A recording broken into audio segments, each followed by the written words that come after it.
अब हमारा next topic है इंटरेस्ट ऑन पार्टनर्स कैपिटल।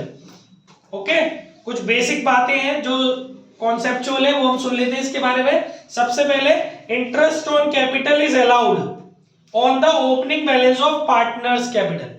ये बात याद रखनी है कि आईओसी जो दी जाएगी वो हमेशा ओपनिंग कैपिटल पर आपको प्रोवाइड करानी है। पार्टनर का फॉर्म के अंदर जो ओपनिंग बैलेंस है कैपिटल का, उस पर आपको आईओसी प्रोवाइड करनी है। समझ में आ रहा है? सारी बातें इस हिसाब से चूज की गई है न्यूमेरिकल को सपोर्ट करें। उसके बाद, if additional capital is introduced during the year, IOC on it from the date additional capital is introduced till the end of the accounting year. मतलब अगर हमने थोड़ी किसी पार्टनर ने एडिशनल कैपिटल लगाई है तो उस एडिशनल कैपिटल पर जिस दिन पार्टनर ने इंट्रोड्यूस की एडिशनल कैपिटल, उस दिन से लेकर ईयर एंड तक, 31 मार्च ही होता है ऑलमोस्ट ईयर एंड, जिस दिन इंट्रोड्यूस किया उस दिन से लेकर के ईयर एंड तक की डेट, ईयर एंड तक बेटा जितना भी टाइम पीरियड है उतने टाइम पीरियड के लिए उस एडिशनल कैपिटल पर आपको इंटरेस्ट ऑन कैपिटल प्रोवाइड अलग से की जाएगी। ठीक है, एक तो ओपनिंग बैलेंस पे की जाएगी पार्टनर्स के, एज वेल एज अगर कोई पार्टनर एडिशनल कैपिटल लगाता है बीच में कहीं, तो जिस दिन लगा रहा है उस दिन से लेके ईयर एंड तक जितना भी टाइम पीरियड है उतने टाइम पीरियड की अलग से आईओसी और उसको दी जाएगी। क्लियर हो गया? If capital is withdrawn bye a partner during the year, अगर किसी पार्टनर ने कैपिटल विथड्रॉ करी है कभी भी थोड़ी सी अपनी कैपिटल, ड्रॉइंग अगेंस्ट कैपिटल, ठीक है, and interest is allowed on capital, और अगर उस पार्टनर को हमने ये वादा किया था कि हम उसकी कैपिटल पर उसको इंटरेस्ट देंगे, तो interest is not allowed on the amount withdrawn from the date of withdrawal of capital till the end of the accounting year. जितना पार्ट उसने विथड्रॉ कर लिया होगा कैपिटल का, तुम्हारे सपोज 5 लाख रुपए लगे हुए हैं, मैंने कहा तुम्हें 10% की मैं आईओसी दूंगा, 1 अप्रैल से 5 लाख रुपए लगे पड़े हैं हमारी फर्म में, ठीक है।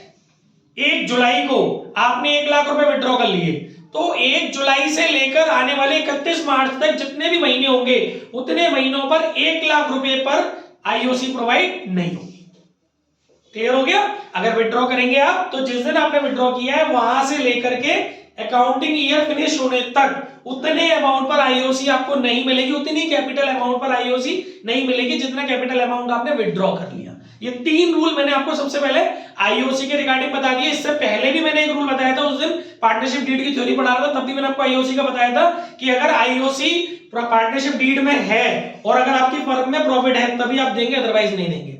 और पार्टनरशिप डीड साइलेंट है तो भी मैंने आपको बताया था कि अगर आपकी पार्टनरशिप डीड नहीं है तो आप आईओसी प्रोवाइड नहीं करेंगे। इतना सब मैं आपको पढ़ा चुका हूं, ठीक है, for regarding IOC, interest on capital. ये हमारी 3 बेसिक सी बातें थी। एक तो पॉइंट और मुझे आईओसी के रिगार्डिंग बताने बेटा, नोट्स ये सब ग्रुप में आ जाएंगे, आ भी गए, आज बना दिया है मैंने ग्रुप आप लोगों का व्हाट्सएप पे, आप लोग उसको जरूर से देखें। वीडियो के लिंक भी मैं वहां डाल रहा हूं क्योंकि आपको कष्ट नहीं करना पड़े ज्यादा, बट इतनी मेहनत करना, जो भी वीडियो देखने जा रहे हो उसको अपने चैनलों को मेरे को जरूर सब्सक्राइब करो और उस वीडियो को एटलीस्ट लाइक करो और उसको वॉच टाइम दो थोड़ा सा, ताकि आपका भी रिवीजन हो और हमारा भी बेनिफिट हो। तो वॉच टाइम आपको देखना तो वैसे भी पड़ेगी वीडियो, कुछ बच्चों को कुछ चीजें बार बार देख के समझ में आ रही है, ठीक है गाइस। अच्छा, अब मुझे कुछ आपको आईओसी के केस रिवाइज कराने हैं, काम की बात है, बिल्कुल कॉन्सेप्चुअल रिवीजन करेंगे, कोई हेयर एंड देयर रामायण नहीं है इसमें से उठा रहे हैं। अब सुनिए 2-3 बातें जो मुझे बतानी है, provisions relating to IOC. Topic is that provisions relating to interest on capital, ठीक है। एक केस है बेटा, when the partnership deed provide for IOC but is silent in treating IOC as a charge और as a appropriation. Yesterday we have discussed what is the meaning of charge against profit and what is the meaning of appropriations of profit. Already we discussed in the previous lecture. ठीक है, अब इसमें हम ये बताने वाले हैं कि अगर हमारी डीड में ये चीज मेंशन नहीं है कि जो आईओसी है वो चार्ज अगेंस्ट प्रॉफिट है या फिर एप्रोप्रिएशन ऑफ प्रॉफिट है, तो उस समय आप क्या करेंगे, IOC will be treated as appropriation. IOC को एप्रोप्रिएशन मानना है, याद रखने वाली बातें ये आपको पता होंगी, बट एक रिमाइंडर है ये, ठीक है। आईओसी को चार्ज मानने की गलती नहीं करना अगर डीड साइलेंट है और आईओसी आपको प्रोवाइड हो रही है डीड उसमें, तो मतलब डीड इस बात पर साइलेंट है, डीड इस बात पे साइलेंट नहीं है कि आईओसी नहीं दी जा रही है, आईओसी के रिगार्डिंग तो क्लॉज है, पर डीड में इस बात पे साइलेंट है डीड कि आईओसी को क्या मानना है, एप्रोप्रिएशन मानना है प्रॉफिट्स का या चार्ज अगेंस्ट प्रॉफिट मानना है, तो आपको हमेशा एप्रोप्रिएशन ऑफ प्रॉफिट्स मानना है, ठीक है। दूसरी बात बेटा, profit before interest is profit before, if profit before interest is less than the interest, मान के चलिए आपकी फर्म में जो प्रॉफिट्स हैं वो उतने नहीं है जितनी आपको आईओसी देनी है, मैंने पूरी रामायण काट दी बीच की, सिर्फ टू द पॉइंट बात कर रहा हूं। अगर आपको उतना इंटरेस्ट देनी है, मतलब जितना आपको इंटरेस्ट प्रोवाइड करनी है पार्टनर्स को उनकी कैपिटल्स पर, ठीक है तेजस्वी, उतने प्रॉफिट्स हमारे पास नहीं है, फिर क्या करेंगे, interest is allowed only to the extent of profit, जितनी सीमा तक, जिस लेवल तक अपने पास प्रॉफिट्स हैं उतनी ही आईओसी दो।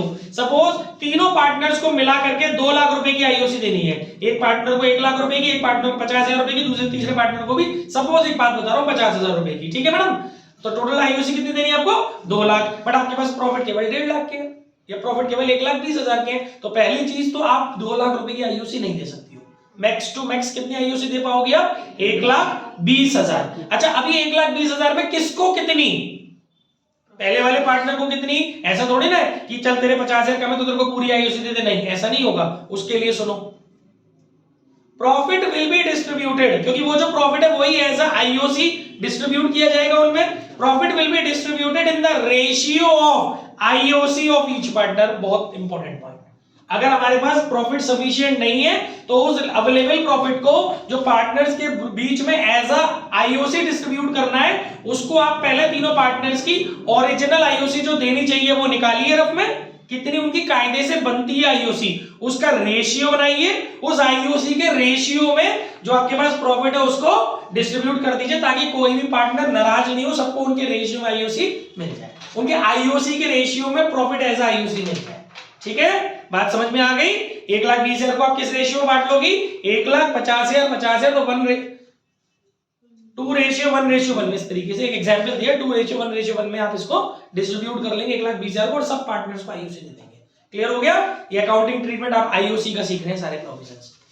अच्छा एक और केस है बेटा इसके अंदर, when the partnership deed provide for treating IOC as a charge, अब आपकी डीड में आईओसी को चार्ज माना गया है, बोला गया है आपकी डीड में कि आपको आईओसी को चार्ज लेके चलना है, चार्ज अगेंस्ट प्रॉफिट लेके चलना है, तो क्या करेंगे, full interest will be allowed whether there is a profit और लॉस, फिर बाहर चूल्हे में गया प्रॉफिट, क्योंकि जितने भी चार्ज अगेंस्ट प्रॉफिट्स होते हैं वो आपको पीएनएल में डालने होते हैं, और वहां पर आपको मैंने कल पढ़ाया था, वहां पर आपको चार्ज अगेंस्ट प्रॉफिट के लिए ये मैटर नहीं करता कि आपके पास प्रॉफिट सफिशिएंट है या नहीं, तेरी 1 लाख, तेरी 50,000, तेरी 50,000, टोटल मिला के 2 लाख रुपए आपको देनी ही देनी पड़ेगी, क्योंकि वो आईओसी अब एक एप्रोप्रिएशन नहीं है, अब वो एक चार्ज अगेंस्ट प्रॉफिट है, गॉट इट, तो वो आपको देनी ही देनी है, ठीक है तब।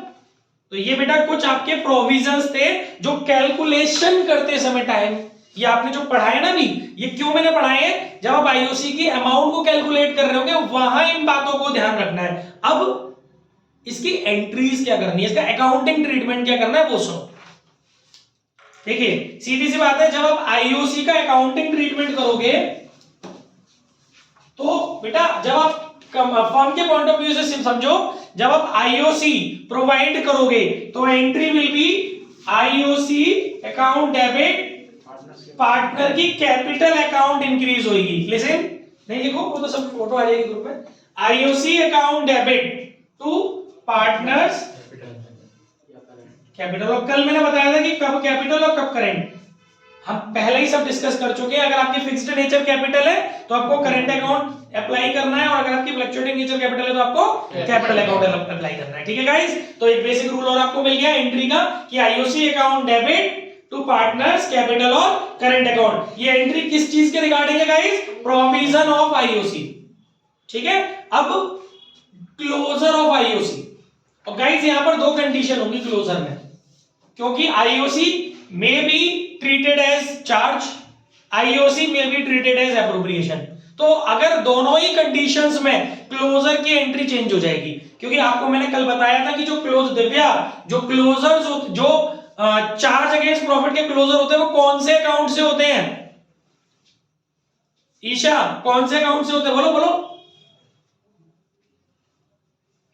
पीएनएल से। जितने भी चार्ज अगेंस्ट प्रॉफिट है उनके क्लोजर पीएनएल से होंगे, और जितने भी एप्रोप्रिएशन है उनके क्लोजर पीएनएल एप्रोप्रिएशन से। तो बस यही तो आपकी एंट्री है, या तो आप इसको पीएनएल अकाउंट डेबिट से करेंगे या PNL appropriation account debit, as the case में be to IOC. Hope you are getting. ठीक है, चीजें समझ में आ गई? कोई दिक्कत? प्रॉपर रिवीजन मिल रहा है, सारे रूल्स आपको एक तरफ मिल रहे हैं जो आपके लिए जरूरी है जानना, न्यूमेरिकल करने में हेल्प करे जो। ठीक है साहब, बस इतना ही है आईओसी के लिए, और इससे ज्यादा कुछ नहीं है गाइस। अब एक बात आई थी क्वेश्चन के अंदर कि IOC will be provided on what? Opening capital. Now topic is that कि how to calculate opening capital if opening capital is not given in the question. अगर आपको ओपनिंग कैपिटल नहीं दी हुई है तो आपको कैसे कैलकुलेट करनी है? तो guys there are two structures to find out opening capital. अगर हम फिक्स्ड नेचर कैपिटल अडॉप्ट कर रहे हैं तो ओपनिंग कैपिटल को कैलकुलेट करने का स्ट्रक्चर थोड़ा सा अलग है। अगर हम फ्लक्चुएटिंग नेचर कैपिटल को अडॉप्ट कर रहे हैं तो ओपनिंग कैपिटल को कैलकुलेट करने का स्ट्रक्चर थोड़ा अलग है। ठीक है, मैं दोनों स्ट्रक्चर्स यहां बना के समझा देता हूं, प्रॉपर नोट्स आपको अभी ग्रुप में मिलने वाले हैं। आज छुट्टी नहीं करना बिल्कुल भी, और रोज का काम रोज खत्म करना। जो बात अप्रैल में गई थी वही बात अब दिसंबर में कर रहा हूं। देखिए, अगर आपने फिक्स्ड नेचर अपनाया हुआ है, शॉर्ट में लिख रहा हूं, फिक्स्ड कैपिटल मेथड है आपको, क्योंकि नोट्स आपको मिल ही जाएंगे जिन पे नहीं है। ठीक है, फिक्स्ड कैपिटल अगर आपने फॉलो किया बेटा, आपको क्या करना है? आपको ओपनिंग कैपिटल फाइंड आउट करना है, क्लोजिंग कैपिटल आपको क्वेश्चन के अंदर दी हुई है। तो आप क्या करेंगे? कैपिटल एट द एंड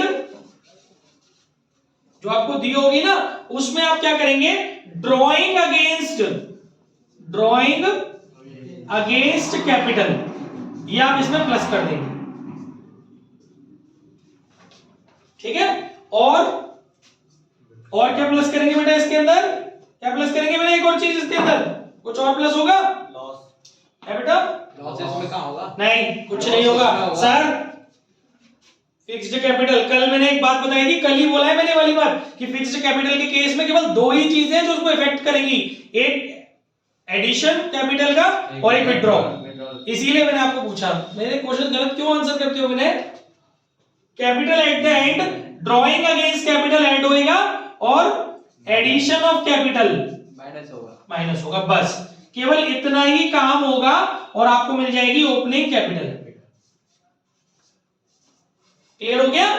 अगर आपने फिक्स्ड कैपिटल अपनाई हुई है और वहां पर आपको ओपनिंग कैपिटल निकालनी है, या तो आईओसी के लिए निकलवाई हो ओपनिंग कैपिटल या उसने निकलवाई हो, जो भी रीजन हो, ओपनिंग कैपिटल को निकालने की नीड फील हो रही है, तो ये स्ट्रक्चर है कैपिटल एट द एंड। उसमें ड्रॉइंग अगेंस्ट कैपिटल आपको ऐड करना है और drawing against addition of capital आपको लेस करना है। लेकिन अगर आपका फ्लक्चुएटिंग कैपिटल मेथड है तो वहां पर सर ओपनिंग कैपिटल को निकालने का थोड़ा और ब्रॉड हो जाएगा। ठीक है, फ्लक्चुएटिंग कैपिटल मेथड में आप क्या करेंगे?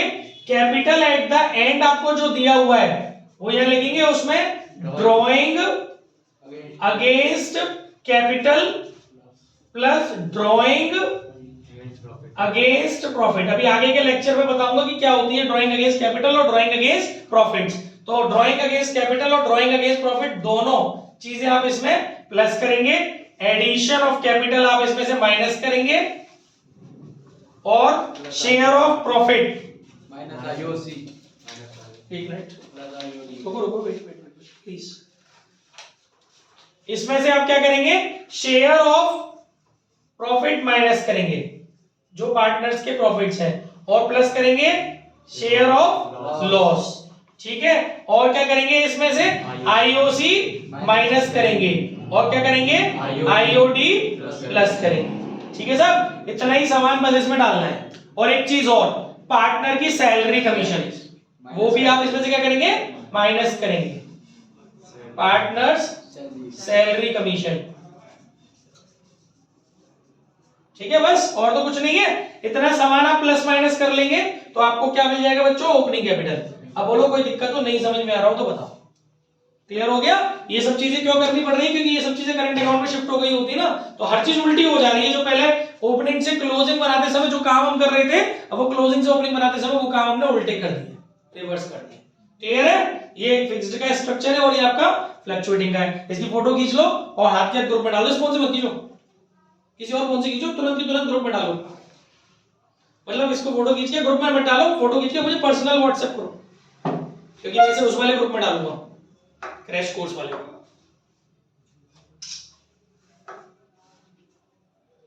ठीक है, पर्सनली मुझे व्हाट्सएप करो। ये हो गया गाइस। अब मैं आपको थोड़े से ड्राइंग्स के रूल और बता रहा हूं, क्योंकि उसके बाद मैं आपको भी एक शीट शेयर करूंगा, आपको बैठ करके उसके सम्स लगाने हैं यहाँ पर अभी। ठीक है, तो अब ड्राइंग्स का सीख लेते हैं। अब ये बताओ, आईओसी के लेक्चर में कोई दिक्कत? प्रॉपर सारी बातें जितनी मैक्सिमम थी, अकाउंटिंग ट्रीटमेंट की एंट्रीज आपने सीख ली, अकाउंटिंग ट्रीटमेंट समझ लिया आपने, उसका कैलकुलेशंस में जो पॉइंटों को ध्यान रखना है वो सीख लिया। अब उसको अप्लाई कैसे करना है उसके लिए असाइनमेंट की अभी शीट लगा लेते हैं, खत्म कहानी। कुछ मेरे नोट्स में से लगा लेना, कुछ मैं आपको सैंपल पेपर में से डाल दूंगा, बस इससे ज्यादा और क्या करना है। ठीक है, अब नेक्स्ट लेक्चर पे चलते हैं ड्राइंग्स पर।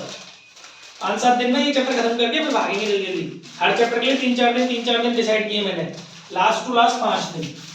उस हिसाब से 2 महीने में पूरा course with revision, with sample paper और टेस्ट सीरीज सब हो जाएगी। मार्च तक सब कंप्लीट हो जाएगा अपना, पेपर तक चलती रहेंगी टेस्ट सीरीज। बस आना आपको रेगुलर है, बहाने नहीं बनाने किसी भी प्रकार के, क्योंकि आपके आने से ही फिर हमें भी पढ़ाने का मन करेगा। देखिए नेक्स्ट हमारा, कोई दिक्कत? आगे बढ़ जाऊं? ठीक है, नेक्स्ट हमारा टॉपिक है बेटा पार्टनर्स ड्राइंग्स। अब थोड़ी ड्राइंग्स और आईओटी के बारे में बेसिक बातें कर लेते हैं। पार्टनर्स ड्राइंग, देखिए काम की बातें हैं। ड्राइंग में भी अगेंस्ट प्रॉफिट और अगेंस्ट कैपिटल, ये जो वर्ड अभी आया था, 2 तरह की ड्राइंग्स आपकी पार्टनरशिप में, ड्राइंग अगेंस्ट कैपिटल और ड्राइंग अगेंस्ट प्रॉफिट्स। ठीक है, पहले बात समझ लेते हैं ड्राइंग अगेंस्ट कैपिटल के बारे में। समझना है इसलिए क्योंकि न्यूमेरिकल में कहीं हेल्प हो सकती है। Drawing against capital means withdrawal of capital, short and simple. अगर जब बिजनेस में से कैपिटल को विथड्रॉ किया जाता है तो उसको ड्राइंग अगेंस्ट कैपिटल मानते हैं। ठीक है, उससे होगा क्या? इट रिड्यूसेस कैपिटल, यानी ड्राइंग अगेंस्ट कैपिटल की वजह से हमारी कैपिटल रिड्यूस होती है। उससे क्या होगा? The amount of drawing is transfer to partner capital account, क्योंकि जब हमारी कैपिटल रिड्यूस होनी है तो जो हमारा जो ड्राइंग, यानी कि जब हम ड्राइंग अगेंस्ट कैपिटल करते हैं उसको हम किस में ट्रांसफर कर देंगे? The amount of drawing is transfer to partners capital account, यानी कि वो जो ड्राइंग होगी वो पार्टनर की कैपिटल में ट्रांसफर कर दी जाएगी। ठीक है, it is consider for calculating IOC. अगर आपको आईओसी की कैलकुलेशन करनी है, अभी मैंने पढ़ाया था कि अगर हम आईओसी दे रहे हैं तो जो हमने कैपिटल लगाई है और उसमें से अगर हमने कुछ उसमें से कोई पार्ट विड्रॉ किया है तो वो वाला पार्ट जो विड्रॉ किया है वो हम उसमें से माइनस कर देते हैं, उस पार्ट पे आईओसी नहीं देते हैं। तो यही बात ध्यान रखनी है। क्या ड्राइंग अगेंस्ट 1 मार्क में कहीं बन जाए तो क्या ड्राइंग अगेंस्ट कैपिटल आईओसी की कैलकुलेशन में इंपैक्ट डालेगी? डेफिनेटली डालेगी, लेकिन आईओडी की कैलकुलेशन में इंपैक्ट नहीं डालेगी। कैसे नहीं डालेगी वो मैं आगे समझाऊंगा। अगर आप इंटरेस्ट ऑन ड्राइंग कैलकुलेट करने जा रहे होंगे और वहां आपने ड्राइंग अगेंस्ट कैपिटल की हुई है तो उससे कोई मतलब नहीं है, आईओडी में उससे कोई मतलब नहीं है। लेकिन अगर आपने ड्राइंग अगेंस्ट कैपिटल की हुई है और आप आईओसी की कैलकुलेशन करने जा रहे हो तो आपको उस ड्राइंग अगेंस्ट कैपिटल को कंसीडर करना पड़ेगा आईओसी कैलकुलेट करते टाइम। ठीक है, आगे बढ़ू भाई मैं। इसके बाद इसकी जर्नल एंट्री क्या है? शॉर्ट एंड सिंपल है, पार्टनर कैपिटल अकाउंट डेबिट। जब आप ड्राइंग अगेंस्ट कैपिटल करते हैं तो नॉर्मल सी एंट्री होगी पार्टनर। वैसे एक एंट्री ड्राइंग की होती है, उसको छोड़ो क्योंकि उसको उसमें ट्रांसफर कर दिया गया ना डायरेक्ट कैपिटल के अंदर, तो सीधी सी बात है पार्टनर्स कैपिटल अकाउंट डेबिट, क्योंकि ड्राइंग अगेंस्ट कैपिटल की वजह से पार्टनर की कैपिटल रिड्यूस हो रही है। और पार्टनर की कैपिटल रिड्यूस होगी तो उसको आप क्या कर रहे होंगे? डेबिट कर रहे होंगे ना। तो partners capital account debit to cash में, ये होती है ड्राइंग अगेंस्ट कैपिटल की entry. Partners capital account debit to cash में। ये सारी एंट्रीज घर जाकर नोट्स बनाना इस वीडियो में से, सारी एंट्रीज एक पेपर पे रख लो, क्योंकि पहले भी तुम्हें यही समस्या आई थी सब लोगों को। सारी एंट्रीज को एक जगह इकट्ठा करते चलो, partners capital account debit to cash bank. ये हो गई आपकी ड्राइंग। ये आईओडी की नहीं है, ये ड्राइंग अगेंस्ट कैपिटल को करने की, क्योंकि कल को उसने आपसे फाइनल अकाउंट बनवा लिया पार्टनरशिप फर्म के, तो जब आपको एंट्रीज पता होंगी तो बड़े आराम से उसमें ट्रांसफर कर पाओगे कैपिटल अकाउंट के अंदर। ठीक है, partners capital account debit to draw cash bank. ये हो गया आपका ड्राइंग अगेंस्ट कैपिटल का कॉन्सेप्ट खत्म। अब आ जाओ ड्राइंग अगेंस्ट प्रॉफिट का concept. Drawing against profit means drawing against his expected share of profit. जब कोई पार्टनर को अपने घरेलू जरूरतों के लिए अपने प्रॉफिट्स को एक्सपेक्टेड प्रॉफिट, क्योंकि प्रॉफिट की कैलकुलेशन तो eight the end of the year होती है ना, बीच में मान लो मेरे को घर में जरूरत पड़ गई तो मुझे सपने थोड़े ना आ रहे हैं कि कितना मेरे को प्रॉफिट होगा eight the end of the year, लेकिन मैं एक्सपेक्टेड प्रॉफिट में से पहले से ही अपनी फर्म में से, अपने प्रॉफिट में से, फर्म में से मैं क्या कर ले रहा हूं, अमाउंट विड्रॉ कर ले रहा हूं, तो उसे बोलते हैं ड्रॉइंग अगेंस्ट प्रॉफिट, जो कि एक्सपेक्टेड प्रॉफिट में से विड्रॉ किया जाता है। ठीक है, actual share of profit of a partner is no at the end of the year. Actual profit तो हमें एंड ऑफ द ईयर में मालूम पड़ता है, लेकिन जो एक्सपेक्टेड प्रॉफिट होता है उसमें से हम ड्यूरिंग द ईयर कभी भी ड्रॉइंग अगेंस्ट प्रॉफिट कर सकते हैं। Withdrawal is earlier than it is due. ये मैंने थोड़ा सा एक्सप्लेन कर दिया है कि विड्रॉल जो होता है वो कभी वो प्रॉफिट के ड्यू होने से पहले ही कर लिया जाता है। ड्रॉइंग अगेंस्ट प्रॉफिट के केस में आप अपने प्रॉफिट को पहले विड्रॉ कर लेते हैं, एक्सपेक्टेड प्रॉफिट को, जबकि वो रियल में भी ड्यू नहीं हुआ, लेकिन ड्यू वो बाद में होता है। ठीक है, at the end of the year. अच्छा, since it does not reduce capital, कभी भी ड्रॉइंग अगेंस्ट प्रॉफिट की वजह से आपकी कैपिटल डायरेक्टली रिड्यूस नहीं हो रही होती है, it is debited to drawing account, इसीलिए नॉट टू कैपिटल अकाउंट। इस वजह से इसको आप जो डेबिट करते हैं वो किस अकाउंट में डेबिट करते हैं, ड्रॉइंग अकाउंट में डेबिट करते हैं। वो बात अलग है कि ड्रॉइंग अकाउंट का जो आंसर है, ड्रॉइंग अकाउंट का जो क्लोजिंग बैलेंस है वो आप कैपिटल में शिफ्ट करते हैं, वो एक अलग कॉन्सेप्ट है। बट जब ये इवेंट हो रहा है तो आप इसको कौन से अकाउंट में डेबिट कर रहे होते हैं, ड्रॉइंग अकाउंट में डेबिट कर रहे होते हैं, क्योंकि इसकी वजह से डायरेक्टली कैपिटल रिड्यूस नहीं हो रही होती है। ठीक है, वो तो ड्रॉइंग की वजह से हो रही है कैपिटल रिड्यूस, तो आप इस ये वाली जो ड्रॉइंग होती है, इस वाली ड्रॉइंग को आप डायरेक्टली ड्रॉइंग अकाउंट में शिफ्ट करते हैं। ठीक है, और क्या है इसमें, it is not considered for calculation of IOC. अगर आप आईओसी की कैलकुलेशन कर रहे हैं तो ड्रॉइंग अगेंस्ट प्रॉफिट को आपको कंसीडर नहीं करना, क्योंकि आईओसी कभी प्रॉफिट्स में थोड़ी ना दे रहे हैं, आईओसी आपको कैपिटल पर देनी है। तो जब आपने कैपिटल में से ड्रॉइंग की नहीं है तो मतलब क्या है, आपको ड्रॉइंग अगेंस्ट प्रॉफिट को, उस फैक्टर को ध्यान में रखना है जब आप आईओसी कैलकुलेट कर रहे हैं। तो ये 2-3 बातें ईशा जो आपको ध्यान रखनी है। आईओसी की कैलकुलेशन करते टाइम ड्रॉइंग अगेंस्ट कैपिटल तो कंसीडर किया जाएगा, but drawing against profit consider नहीं किया जाएगा। ठीक है, और इसकी जनरल एंट्री क्या है, इसकी एंट्री बेटा जब आप ड्राइंग कर रहे हो तो क्या एंट्री करोगे, drawing debit, drawing account debit to cash bank, जो भी आपने निकाला है, ये होगी पहली एंट्री। नोट्स भेज दूंगा तभी से उसमें लिखे हुए, drawing account debit to cash bank या गुड्स परचेज, जो भी आपने निकाला है, ये होगी ड्राइंग करने की एंट्री। ठीक है, अब इस ड्राइंग का क्लोजर करने की एंट्री, जब आप इस ड्राइंग का क्लोजर करोगे, देखो लिखा भी है इसमें मेरे नोट्स में, the amount of drawing is transferred to partner capital account. ठीक है, तो इसमें फिर आप क्या एंट्री करेंगे, पार्टनर कैपिटल या current account debit to drawing account. Guys this is not a event happening entry, ये ड्राइंग होने की एंट्री नहीं है, ये ड्राइंग अकाउंट के क्लोजर की एंट्री है, ये ड्राइंग होने की एंट्री है, और यहां पर भी ये ड्राइंग होने की एंट्री है। समझ रहे हैं आप, क्योंकि इसमें डायरेक्टली पार्टनर की कैपिटल को डेबिट कर दिया जाता है जब आपकी ड्राइंग हो रही होती है, लेकिन यहां पर जब आपका ड्राइंग एक स्टेप हो रही है एडजस्टमेंट में, या कहीं भी आपको दी हुई है कि ड्राइंग्स, तो आप एंट्री ये करोगे इस केस में, और यहां अगर आपको ड्राइंग्स दी हुई है तो आपको 2 एंट्री करनी पड़ेगी। पहले ड्राइंग होने की दिखानी पड़ेगी, भले ही आप उसको दिखा नहीं रहे हो उसमें, किसमें, आपने नट, क्योंकि ये ना एंट्री आपकी ट्रेडिंग में कनेक्ट होगी, ना आपकी प्रॉफिट एंड लॉस में कनेक्ट होगी, ना बैलेंस शीट में कनेक्ट होगी, तो आप डायरेक्टली क्या करोगे, ये वाली एंट्री कर रहे होते हो। बट कॉन्सेप्ट ये है कि अगर आपसे जर्नल पूछ रहा है तो 2 एंट्री करनी पड़ेगी आपको ड्राइंग अगेंस्ट प्रॉफिट के केस में, और अगर आपसे जर्नल पूछ रहा है, ड्राइंग अगेंस्ट कैपिटल की बात हो रही है, केवल एक ही एंट्री से काम चल जाएगा। समझ में आ गया, ये बहुत बेसिक सी बात है। ड्राइंग अगेंस्ट कैपिटल के केस में एक ही जनरल एंट्री होनी है, ड्राइंग अगेंस्ट प्रॉफिट के केस में 2 जनरल एंट्री होनी है, एक ड्राइंग होने की और एक ड्राइंग अकाउंट के क्लोजर की, क्योंकि हर एक अकाउंट का क्लोजर कहीं ना कहीं तो शिफ्ट होता ही है। ओके, ये हो गई बात हमारी। बस ड्राइंग्स के रिलेशन में इतना ही था। अब इंटरेस्ट ऑन ड्राइंग का रिलेशन है, तो मेरे को लगता है इंटरेस्ट ऑन ड्राइंग के रिलेशन में हमें थोड़ा पॉज लेना चाहिए, पहले आपको कुछ सम्स आईओसी के दे देने चाहिए ना, आप बैठ के करिए, मैं ग्रुप में देता हूँ।